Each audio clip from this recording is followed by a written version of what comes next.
I got started like most people do at the bottom. I started off as an administrative type person working in an office, just doing the miscellaneous stuff. And then I went to work at the shipyard in Newport News, went through a design trainee program and came out as an associate designer there. And then went into estimating in roofing for commercial and did a little bit of residential. And then from there went back to the shipyard and went back into design there. Took some time off, did some miscellaneous things as we do when we take time off, and then came back in, and as happens when I'm off, had to start all over again back in the administrative world.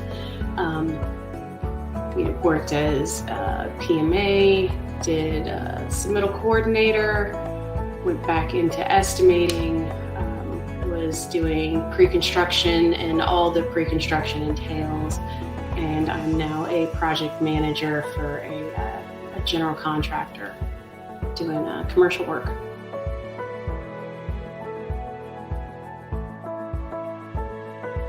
My path to NAWIC was a little random. I had actually walked into a business in Norfolk, Virginia, when I was working down here originally, and saw a pamphlet for a golf tournament and saw that it said National Association of Women in Construction. And I was like, that's amazing. I did not know that that was a thing. And went back and said something to my boss about it, and he was like, oh, that's cool. Here, get into more things with ABC. And I was like, okay. And then when I went to work for a different company in the Richmond area, found out that there was a Richmond chapter and just joined. Didn't wait, joined. Hadn't even gone to a meeting. I just joined online and then went to my first meeting, and it just kind of snowballed from there. I got heavily involved, very heavily involved very quickly, and just haven't turned back since.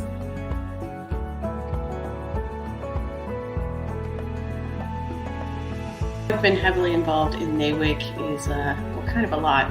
So on the chapter level, when I was with Richmond, it was kind of slow to start.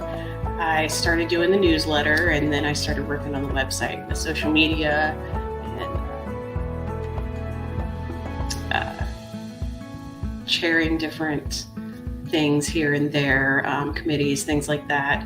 And then I started working on the region level, was a committee chair for the region, and then started doing a bunch of stuff for the region director for the South Atlantic region, and then ended up on a national level task force.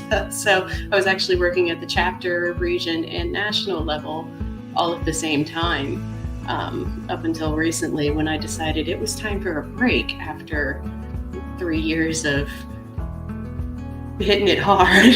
It was, I decided it's time to take a little break, still, going to all the meetings and still doing some things here and there, still on the national level task force, and still doing things for a local chapter, but stepped back a little bit, but it's definitely, still involved with meetings and doing different organizational activities and different outreach things, which I love. I love the stuff that the chapters and region and even national does as far as outreach.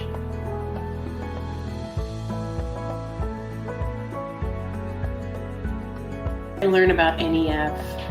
I learned about NEF by being a NAWIC member. NEF is one of those things that you learn about at meetings and on the website, and by talking to other NAWIC members, especially those that have taken any of the NEF courses.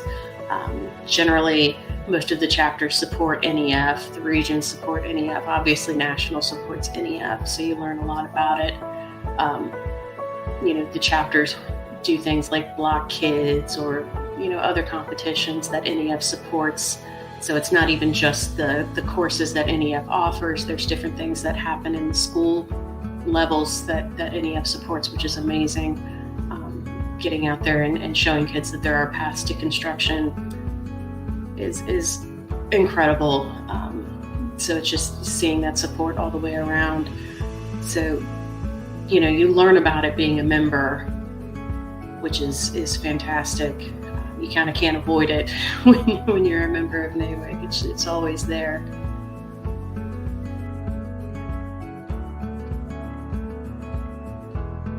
Decide to do all of the NEF credentials in a month, and why did I think that they would be great for my career? So I had some downtime between jobs, and I had always wanted to do at least a couple of them, and I figured it was a great opportunity to go ahead and check them out and go ahead and do them.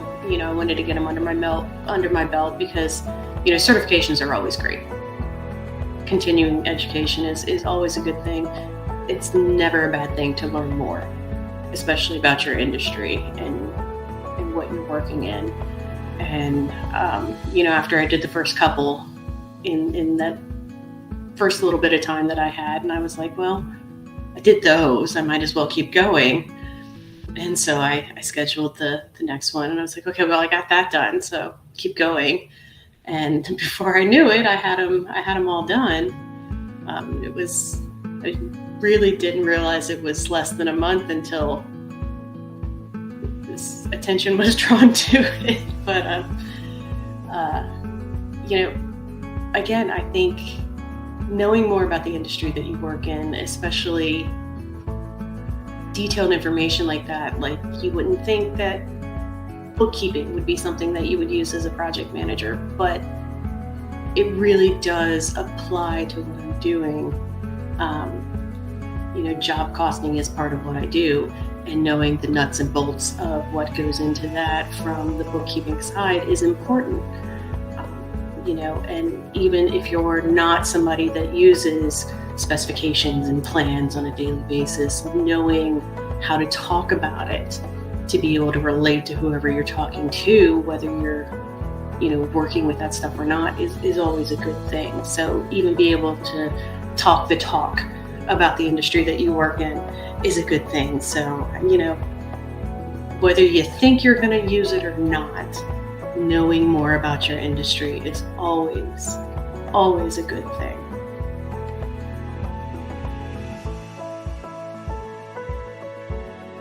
I gotta say, I was actually nervous about it because it's a new thing. Like the online platform for NEF is still relatively new, and not a whole lot of people that I know have gone through it. And those that have, it's been like one person did one test here or there. So, I was nervous, especially doing as many as I did.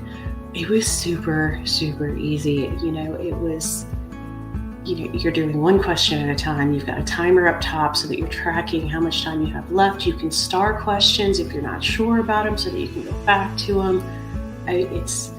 You couldn't ask for anything easier, really. It's incredibly helpful. I have zero complaints about it. I couldn't ask for anything to be really any easier unless they put the answers right there in front of me and said, hey, dummy, here's the right answer.